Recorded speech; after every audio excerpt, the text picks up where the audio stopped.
Hi friends, welcome to trendy recipe YouTube channel.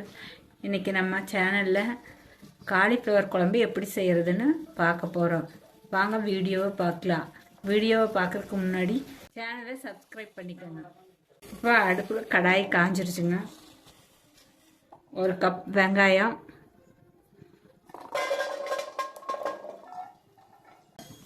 ஒரு குழிக்கரண்டி அளவு எண்ணெய் ஊற்றிக்கோங்க. எண்ணெயில் வெங்காயம் நல்லா வதங்கணுங்க. அதனால 2 விரண்டி வதங்கணும். இல்லை, வெங்காயத்தை நல்லா வதக்கணும்.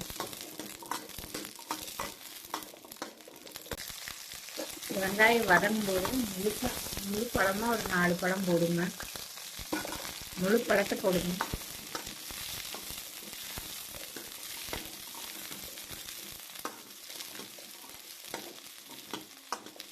முழுசாக தக்காளி பழத்தை போட்டு அப்படியே எண்ணெயில் நல்லா வதக்கணும்.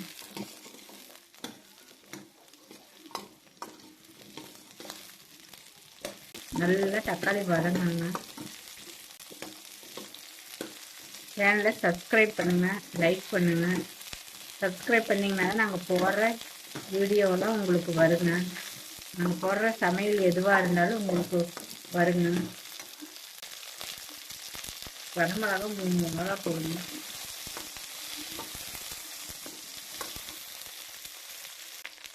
நல்லா வதங்கினதுக்கப்புறமா பூண்டு போடுங்க. 2 பல்லு பூண்டு போட்டு அதையும் நல்லா வதக்கணும்.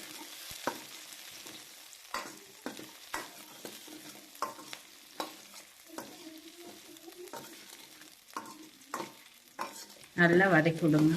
அடி பிடிச்சிடாம வதக்கணும். அடி பிடிச்சிடாம நல்லா வதக்கி விடுங்க.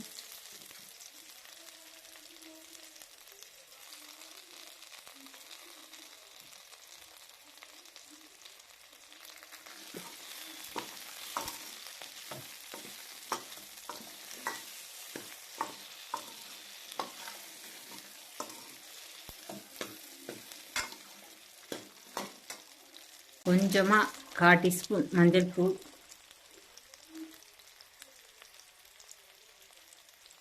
குருமிளகு 1/2 டீஸ்பூன்,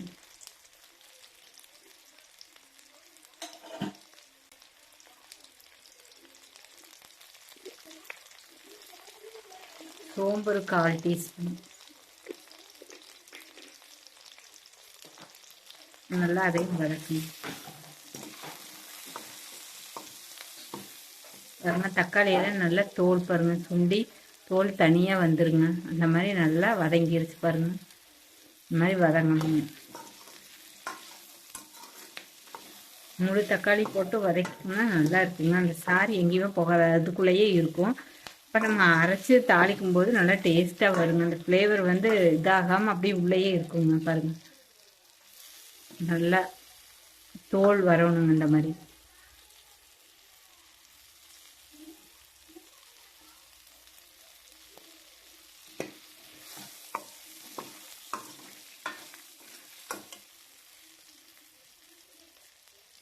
நல்லா வதங்கினதுக்கு அப்புறமா மிளகாய் பொடிங்க, சீரகம், வரமல்லி போட்டு நாங்கள் தனியாக அரைச்சி வச்சுருக்குறோங்க. அதில் பாருங்க 2 ஸ்பூன். குழம்புக்கு தேவையான அளவு நீங்கள் போட்டுக்கோங்க. கம்மியாக குழம்பு வேணும்னு சொன்னால் 1 டீஸ்பூன் போட்டுக்கோங்க. கொஞ்சம் குழம்பு அதிகமாக வேணும்னு சொன்னால் 2 டீஸ்பூன் போட்டுக்கோங்க. போட்டு நல்லா சூடு பண்ணிடுங்க. தேங்காயை கொஞ்சமாக துருவி வச்சுக்கோங்க.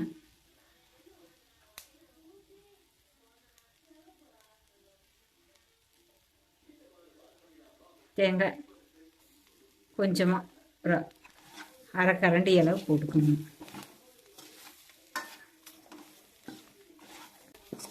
அவ்வளோதாங்க. கருவேப்பிலை இருந்தால் 2 போடுங்க. இதையே அரைச்சி எடுத்துக்குவோங்க. அடுப்பை வச்சுக்கோங்க. அடுப்பில் ஒரு கடாய் வைங்க. கடாய் நல்லா காஞ்சதுக்கப்புறமா எண்ணெய் ஒரு 1/2 குழிக்கரண்டி அளவு ஊற்றுங்க. வெந்தயம் 2 போட்டுக்கோங்க. இல்லை, கருவேப்பிலை 2 போட்டுக்கோங்க. காலிஃப்ளவரை நல்லா பொடியாக க்ளீன் பண்ணி வச்சுக்கோங்க. காலிஃப்ளவர் பூ வந்து சுடுதண்ணி ஊற்றி நல்லா அலசி எடுத்து வச்சுக்கணுங்க. இந்த பூவோட இலையெல்லாம் வெட்டிட்டு நார்மலாக இருக்கிறத எடுத்து கொஞ்சம் லேசாக வெது வெதுப்பான தண்ணியில் நல்லா அலசி எடுத்து வச்சுக்கோங்க. இப்போ வெந்தயம் பொரிஞ்சிருச்சுங்க. காலிஃப்ளவரை போடலாங்க.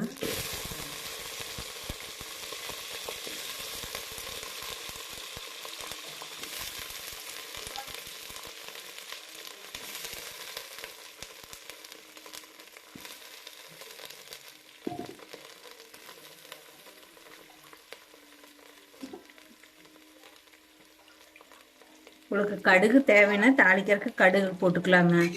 கடுகு போடுறத விட வெந்தயம் போட்டிங்கன்னா குழம்பு நல்லா மணமாக இருக்குங்க.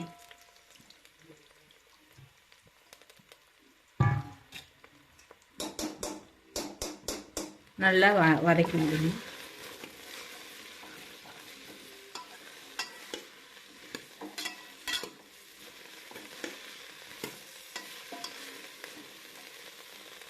காய் நல்லா வேகுதுங்க. காய் வேகிற காலம் வேண்டி கொஞ்சமாக லைட்டாக உப்பு போடுங்க.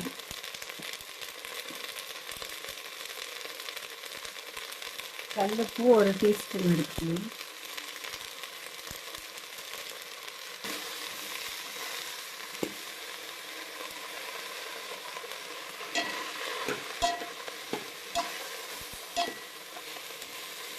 நல்லா அடி கொடுக்குறாம வதக்குங்க. அப்படியே அலசி போட்ட தண்ணியிலேயே நல்லா வதங்கட்டுங்க. ஒரு 5 நிமிஷம் வேகட்டுங்க. தட்டு வச்சு மூடி வைங்க. ஓப்பன் பண்ணி பார்க்கலாங்க காய் வெந்துருச்சாங்க. காலிஃப்ளவருக்கும் நல்லா வெந்துருச்சுங்க.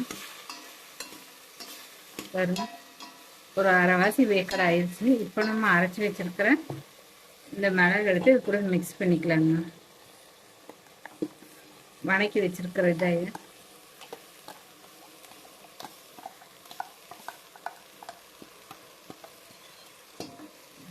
நல்லா துவைந்துடுங்க.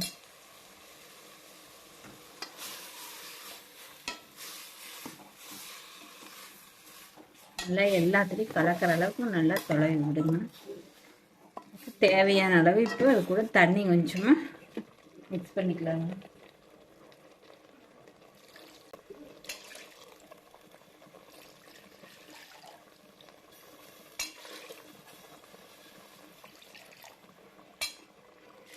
தேவையான அளவு தண்ணி மிக்ஸ் பண்ணிக்கோங்க. அளவு கெட்டியாக வருது திக்னஸ்ஸு.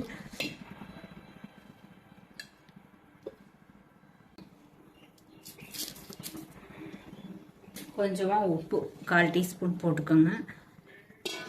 இப்போ அடுப்பு மூடி வச்சுருங்க.